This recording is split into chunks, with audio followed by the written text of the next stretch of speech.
Hello YouTubers, here we go. So, I've picked up my bike, as you know, from EBT Performance, from Brian.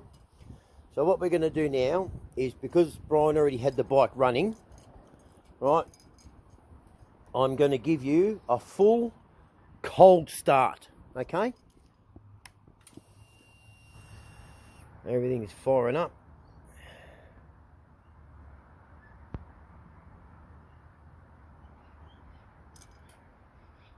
Bit slow. I've still got the original battery in it, so I don't know what fucking people talk about it. This is a 2016 CVO Streetline. It had a shitload of work done to it. Right, an absolute shitload of work. And it's still got the original battery in it. So stick that up your bum. Every fucking 3 years get a new battery. What a joke. There we go. It's going to come up. I like to do my processes. Right. They're there for a reason. I stick to them. And that. Here we go. So, got the good old song, but here we go. Cold start. Ready?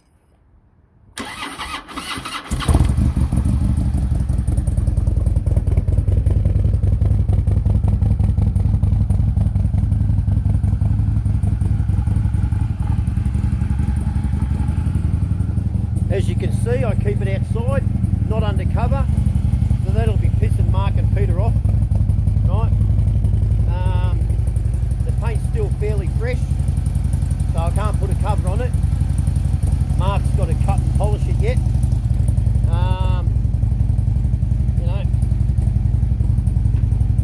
To get the real gloss finish into it. But the paintwork stops a lot of people. I love it, and that Mark did a fantastic job. Thanks, Mark. And Brian at EBT, mate, what words I can say. As you can hear the bike.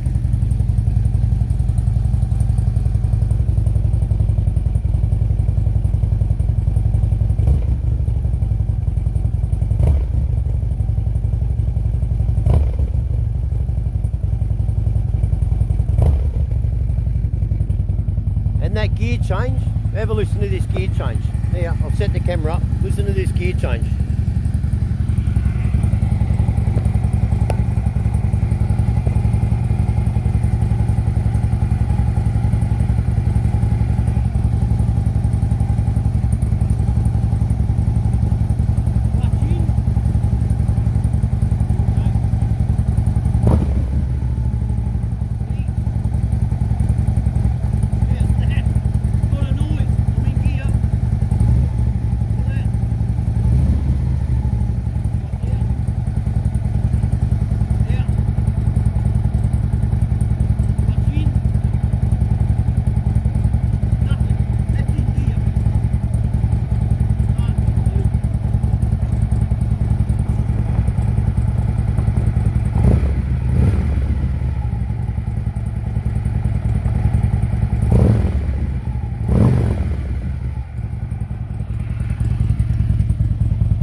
Just for all the fans out there, let's go and find a song, hey?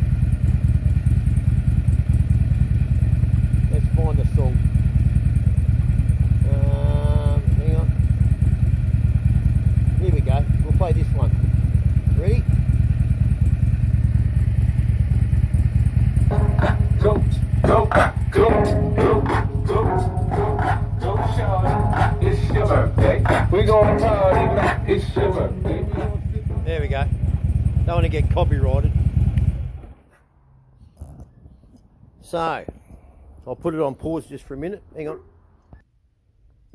Alright, here we are in the garage. Put a bit of light on the subject.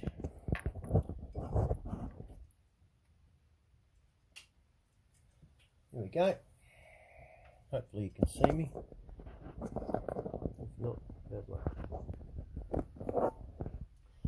So, this is the garage. This is where I spent. These are my tools. Nicks and knacks.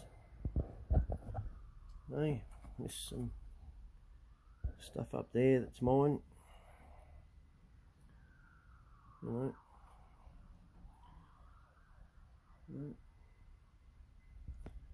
J, Poppy's garage,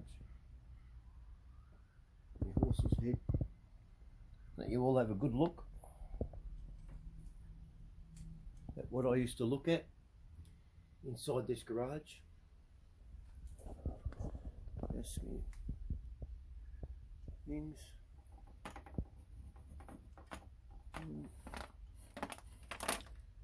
All my little keepsakes in there. I made this box. So this box here, that there, I made that. It's my tools, things on the roof, you know, my lantern, handcuffs, and you know, what do they call it, that love bow. Yeah. Speakers up there, big sub amp. Used to sit here. Right. Used to have my meth pipe sitting in there. Yeah. Now we're here again. Not on the meth pipe though. Alright. Be assured of that. That's all. We're not on the meth pipe. So hopefully you can see me. I think you can. I haven't got a chair in here. I'll show you one of my wet weather tyres when I was racing. This is what they call a full wet. This is a full wet tyre. When you're racing, give you a close-up of it. This is one of the tyres at Phillip Island. I ran it all the way off the side there. And this the brand is a Dunlop. Right.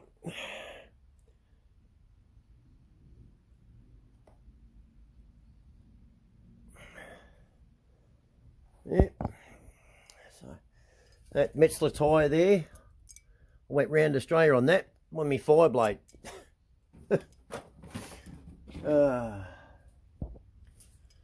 There's my Tonka truck up there. Just shit that you accumulate, you know, over the years. So yeah, I don't have a chair in here anymore. No need to have a chair in here anymore. So we're back to the beginning. I made a couple of videos in the past from sitting in here. You know.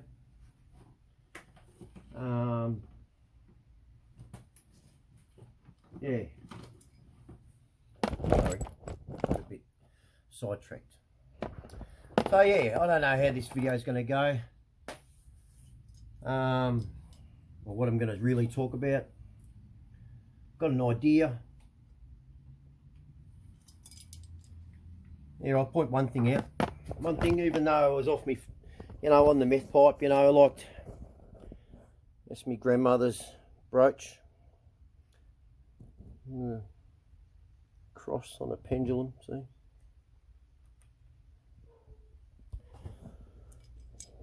Yeah. Different stuff. You know. All different things. Yeah, saw that, did you?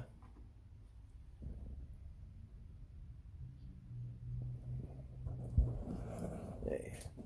So there's some things there if you have a close-up look at those. There, they're mine. Some of them anyway. You know. Yeah. The horse bit and stuff. Poppy. Yeah. Anyway, so been a bit quiet. No, you know, I'll make a couple of funny videos and stuff. You know, yeah, I don't know where I'm going with this video. I really don't. I'm a bit lost still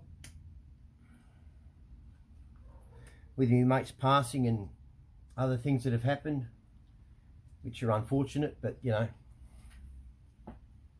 things happen, you know, for reasons. That's what we say anyway, things happen for a reason. Yeah. Sometimes it's hard to swallow.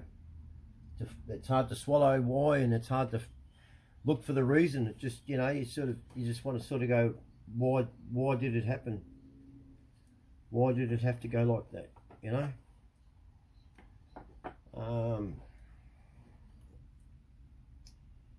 Because it didn't need to go like that. Things like that. But anyway. So yeah, so it's been a bit hard. People have been in contact. Thank you. Jilly, one of my subscribers, she's going through a bit of a hard time at the moment, so I'd like everyone to sort of wish her well. Hopefully she's getting through it and stuff. She reached out to me saying that, you know, she was feeling a bit down. So as I said, this is a community channel for everybody. So let's all, you know, have a look in the comments and send a well wishes to Jilly. She's in America. And that she's been sober now for quite a while. Greg, Dave, Helen, I mean, you know, I know I say names and I forget names and I don't mention names, so I don't really want to put everyone out that you all know. I get back to you in my own way and stuff like that, and yeah, I've been a bit, haven't been vocal. Sasha and David, you know, they reached out. I went and saw Sasha last night, but she wasn't there. She was in Queensland visiting her friend, so oh well, it got me out of the house, and Sasha, it got me out of the house and it made me have a shower. All right, so it wasn't all to a waste of time.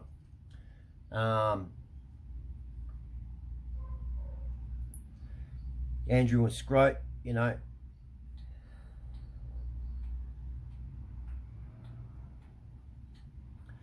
I'll be honest with you, when my mate passed, you know, and I'm not going to lie now either, you know, it's been hard. And I don't think I'm wrong in saying this, but in some ways we share a lot more feelings with our friend, like a good friend, than we do our partner. And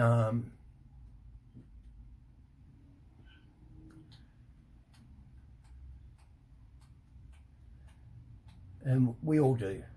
We talk about things to our friends that we don't talk to our partners about. How we're feeling and things like that. Not secrets, but just things like that. And we all do. And when you lose that avenue to talk with someone who really, really knows you, as Glenn used to talk to me about things, it's very hard. I'd just like to point out the way I handle loss, as much as losing Glenn, I'm very upset about, as you can all see. I'm not upset in so much of a selfish way that I've lost my friend. I'm upset in regards to the world. The world has lost someone that I value highly, that would have been a great person for many, many other people to meet. And I'm upset that those people who hadn't met him, or those people who just met him, haven't gotten to know him. That's what I'm upset about. Not so much in a selfish way, I've lost my friend. It's more the world has lost someone.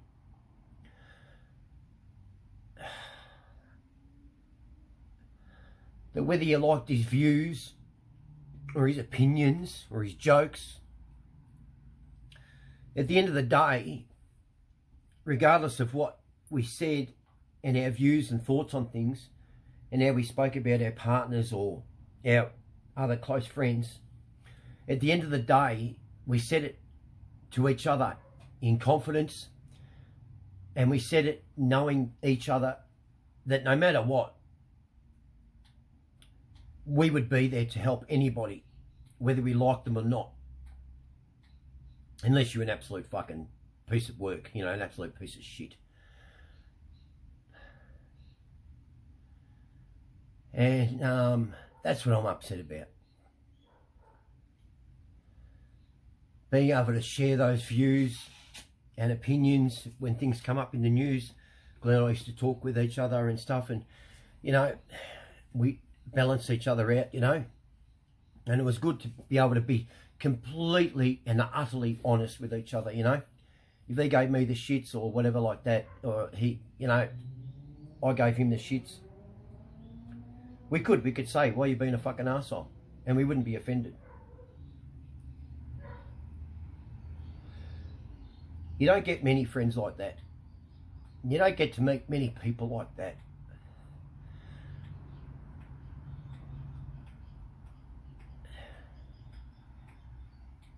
That will stay around after you've said a harsh word to them or a comment. A lot of people will turn their back on you straight away. Where Glenn and I and many other people, you know, out there like us, we'll stand there because we want to find a solution, a remedy to how to rectify a problem. Walking away from things doesn't remedy anything, doesn't help anybody. I started this channel on the basis that I was in a shit place and I did something, some might say silly, some, you know, might say was selfish. But yeah, I tried to take my own life and I failed. Suicide is a big thing, but I've known a lot of people before I tried who have succeeded in taking their life, and I thought if ever the day ever comes, you know, where I am gonna want to take my own life, long before that day ever comes, I'm really going to approach life with my eyes open and everything open, transparency, so I can honestly sit down and come to a sane thought of calculated thought on taking my life. If you can understand that, because I've seen I've known a lot of people that have just taken their life on a whim, on an instant, and that's saying that it's a long-term solution for a short-term problem. That is the case in a lot of cases, not all cases, and that's why I say, if you're contemplating it or you've thought about it, really give it a lot of thought. Really look at everything you've done in life, everything you've done, how to get out of problems, everything. Use every tool. That's why I gravitated to the garage, because I had my tools here. I could fix things. I'd tinker with things. It'd occupy my brain. I'd fix something or I'd make something. It mightn't have had anything to do with the issues outside of these walls, but in here, I was in control. In here. Out there, I wasn't in control. Wasn't in control. Because people got in the way. People weren't listening. People didn't know how to listen.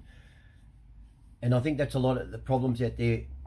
People overlook that. When someone, they think someone's venting, and it's not venting. You've really got to listen to people, and that to pick up on these words, certain signs, mannerisms, on when someone's really in a crisis, really not in a crisis, but in a very dark place, and they're getting used to it.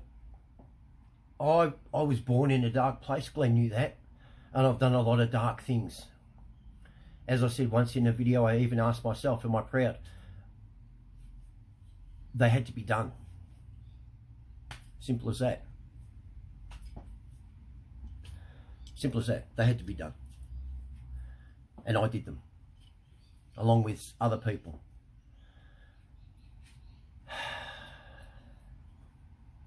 Glenn was in a dark place. And he knew loneliness. And I knew loneliness. I know loneliness. As much as we're very charismatic, outgoing people around people, we like to, people sometimes say that we like to be the life of the party. Believe me, I don't, nor did Glenn. But when we come to life, or people see us come to life, we're not coming to life, we just see a mood in there that doesn't need to be there, and we'll push it away. People say monsters are bad things. I say monsters are okay. Because monsters are big, noisy things, rah, rah, rah, you know, and they scare everything away. But they don't really hurt anybody. What hurt people are demons. Demons walk among us and we don't see them. A monster's a monster, you see a monster. A demon can look like you, me, anyone else. So I don't classify myself as a monster. And that. But the monsters are always picked on, they're always pointed at. Yeah, you know, that's a monster, that's bad, keep away from them. But demons look like you and I. And some people out there can see demons among us. And Glenn and I could. I know other people that can. So we'll change a mood in a room for a reason, because we've seen something approaching, trying to get a hold of other people. And that, just trying to change the mood, or get an idea into people's head, and we'll change it, we'll chase them away. So we'll look like the bad guys, we'll look like the monsters, and I'm fine with that. I don't mind looking like a monster. You know, that's why I say, and Glenn used to sit with me and we'd sit together. You know, Glenn didn't go home too much. You know, he used to stay at the shop. I'll put a video up. Crackhead George and his gangsters breaking into Glenn's shop. You know, it's on YouTube. These fucking idiots, they didn't get anything, but Glenn reached straight out to me when it was happening, because I only lived down the road. And he knew I'd get there quicker, and I did. And yeah, scared him off, but it was funny. That's why I made the video.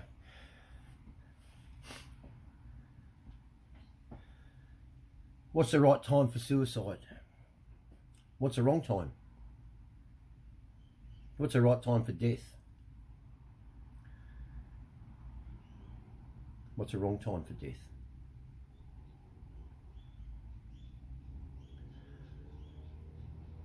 One's taken and one's a choice.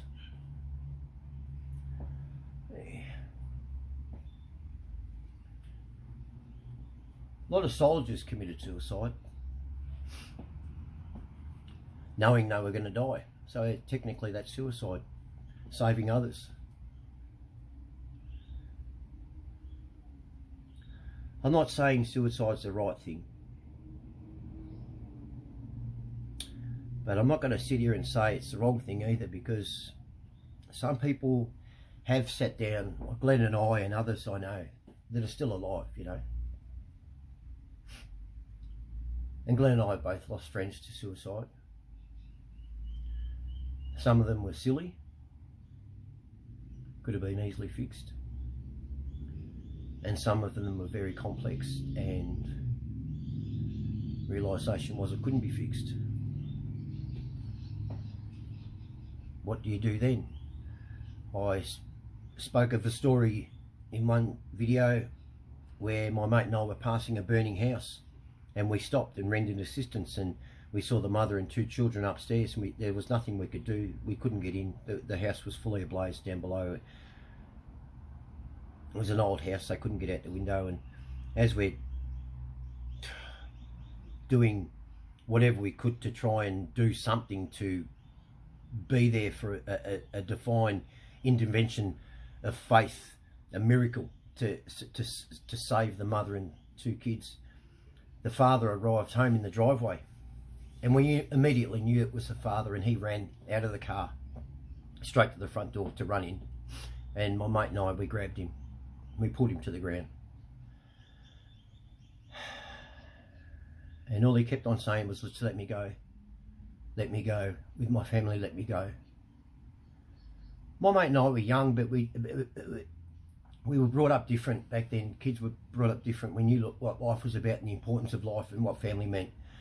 And we knew this man had poured everything, as his wife did, into this relationship, and kids and everything. And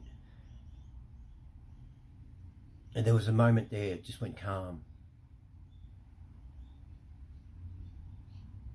I remember it like yesterday, and he slipped our grip. We let him go. And he ran into the fire. And the fire trucks came and everything, we were there. And they found him. He ran into the fire, like I'm talking, it was, and they found him. Him and his wife embraced with their children in their arms.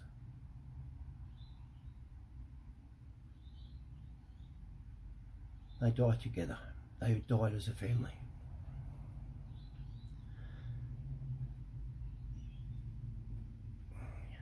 You know,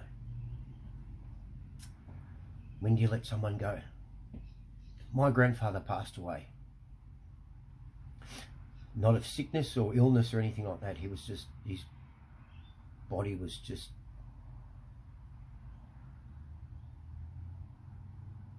wanted to go, and he wouldn't go. He wouldn't go. And I whispered in his ear, I said, "Pop." I said, "Pop, it's okay. It's okay. You can go. It's okay. I love you." And he went. He went right then. He just wanted to hear that it was okay. But there was nothing wrong with him. There was nothing wrong with him.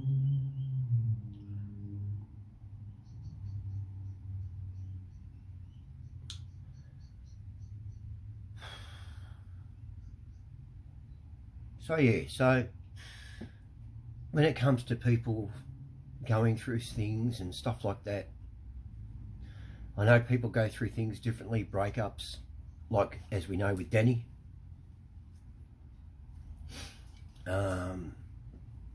Loss of a friend, loss of a family member.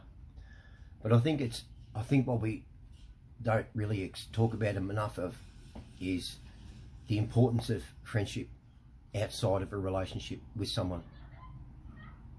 And I'm not talking with your partner, I'm talking like, say, Glenn and I. There's things I spoke to Glenn about that I've never spoken to Mary about. And they're not secrets, it's just we helped each other through scenarios. What's going on at home, or how I'm feeling, or, you know, what Mary's doing or what I'm doing, and we'd give each other advice and help. And even sometimes just tell each other just how it is. You're being a dickhead, you know. And that's gone.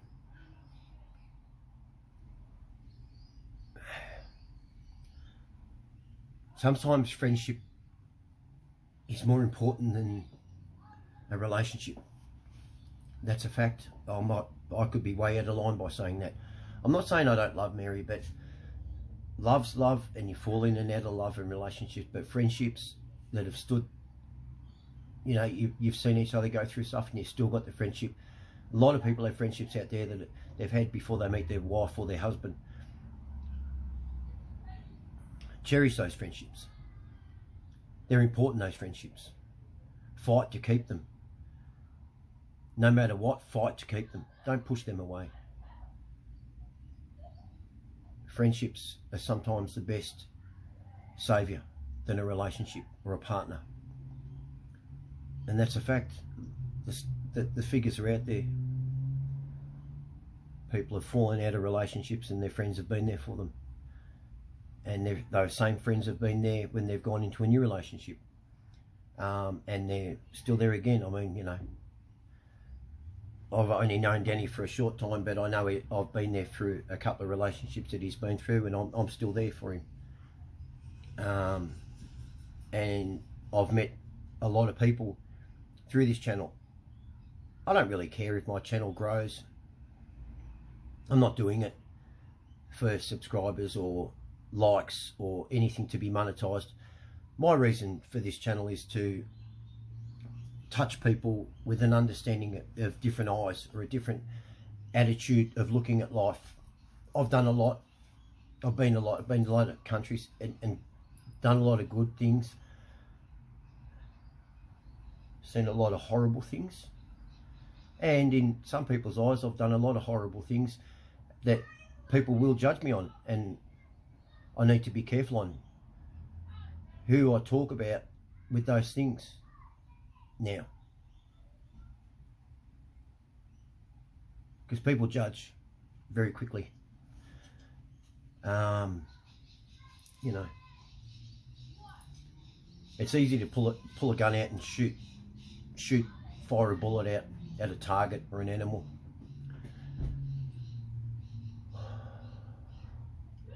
Or kill something with a knife. But when it comes to a person, when you're actually taking life, an actual person, it's a different thing. That's why friendships are very important, and you need to be very careful on who you confide in about things you've done and seen and heard and experienced and everything else like that. Because a good friendship is hard. You need to work at it, and there has to be a two-way street to it. It needs to be equal input, and also actioning it outside of the friendship to back each other up, that your word or your friendship does mean something when you're not together, regardless of who's trying to get in between. Glenn understood that, I understand that, and I know there's many other people who understand what I'm trying to say. And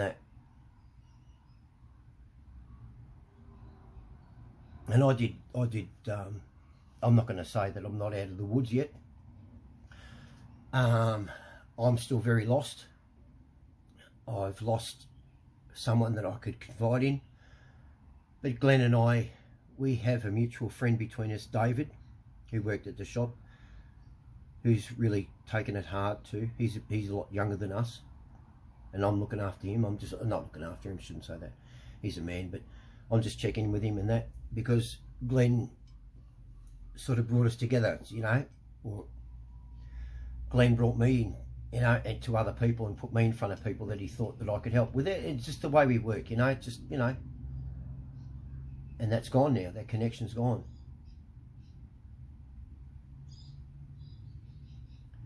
I look at the world that's happening, the way it's going. It doesn't look good. It doesn't look good. The youth, our parenting these days, our laws, our policies, our government. Some people say, don't watch the news. That would be negligent to do that. I don't like to walk around with my eyes closed. I like to know what's going on.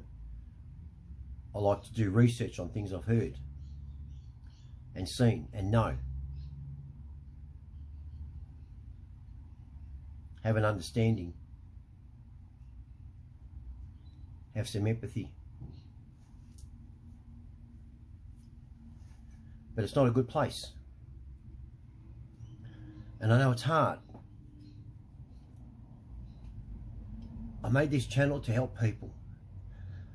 I'll value all your comments that you make to me to see if I'm okay. I really do. And I appreciate them. But my painting of my life is almost done. And I paint with the facts of what's happened in my life, the goods, the bads, and where it's going, the trajectory of it. You have to do that with your life. You have to look where it's going and what you've achieved, and you have to put age in there. And when I've said this before, the older you get, the harder it is, because I'm 53, turning 54. You know, you lose a friendship and that, and to go and find another one at this age, guaranteed they're married, or they're divorced, got it going through another marriage, got kids, they've got their life's already planned.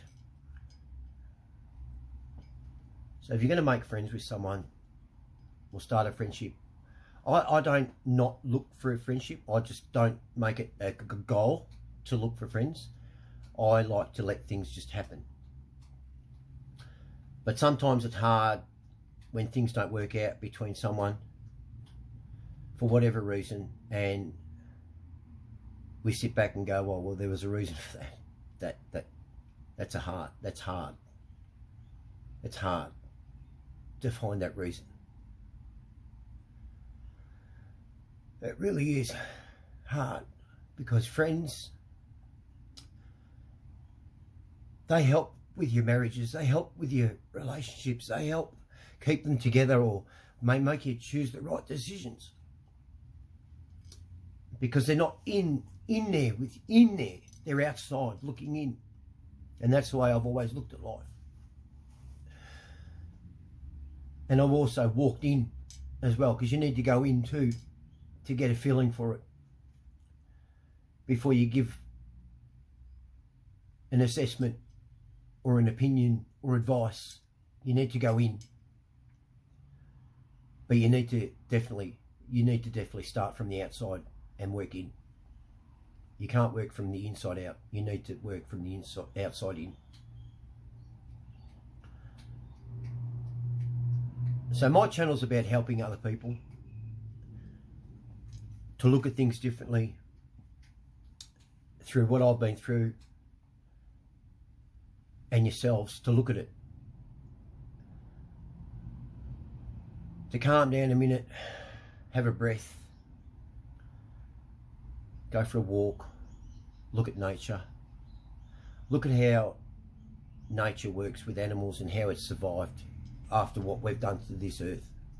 We've slaughtered this earth, and animals are still thriving and battling through things. We can too. So yeah, so my channel, I lost my way with my channel. I was fixated on wanting to get subscribers and likes, and trying to be quirky and funny, and you know, to try and get more and stuff like that. And it's just, that's not me. I don't sit on Facebook. I don't sit on Instagram. I really don't care.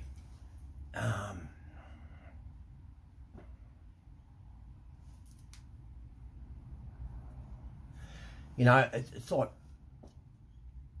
with the motorbike. You know, I love my motorbikes, and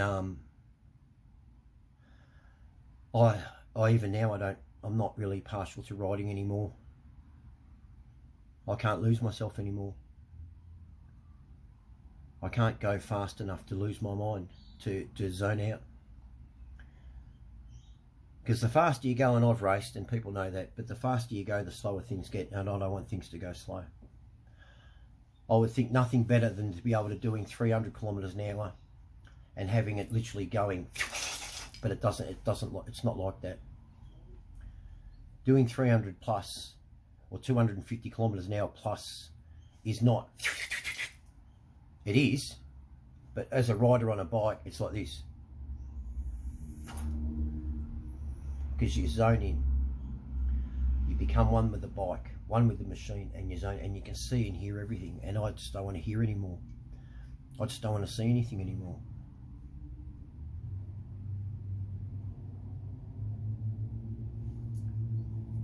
Yeah, a bit like Glenn.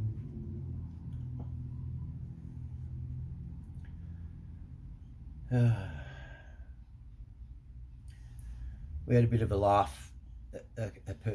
A good friend of Glenn's and myself, we had a bit of a laugh, and the car that Glenn hit was a Volkswagen Golf, and he hated Volkswagen Golfs.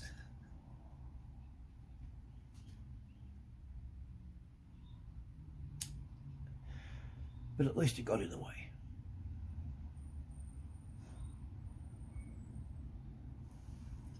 And he's at peace. He was in pain,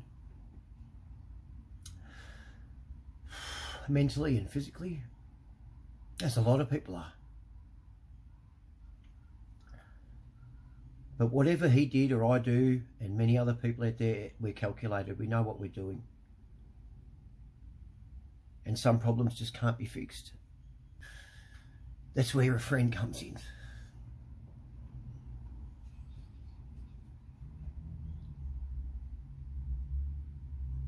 My deal with Glenn was I gave him my parts to my Desmo that aren't on the bike. And I went up there and I presented him with the parts that aren't on the Desmo, the spare parts. And he said, "What's this?" And I said, "These are the parts, the spare parts for the Desmo, Suducci." And he goes, "What are you bringing them here for?" And I said, "Well, if anything happens to me, you'll get in the bike."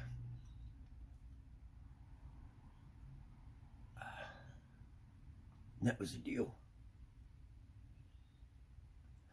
That was the deal. And that deal's gone now. He broke that deal. Am I upset? No. I understand.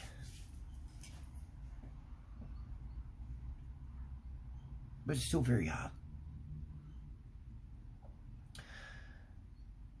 So, just reach out to a friend. Say hello. Make amends.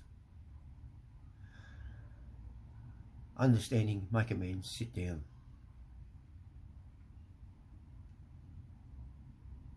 Friendship.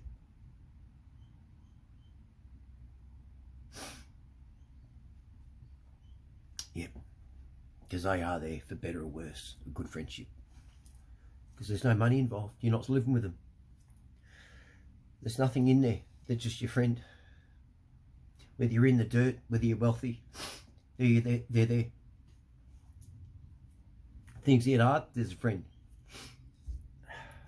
Yeah. Anyway, so this is where I started, in here, in the garage. I thought it poignant to do a video in here. It's very hard for me to be in here. I've cleaned it up a bit,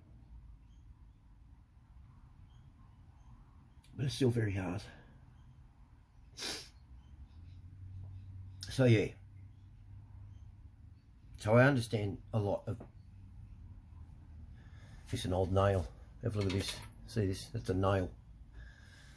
That's a 200-year-old nail. 200 years. I found that. I collect nails. I collect a lot of things. I like old stuff. It's built to last. Built to last. You could reuse that. That'll last another 200, 400 years. See?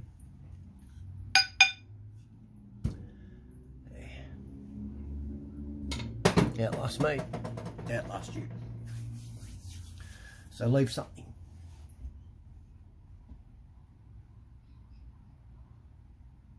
Friends.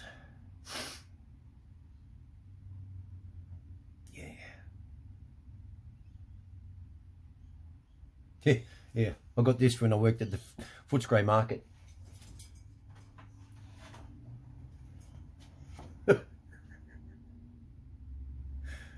Fucking Asians.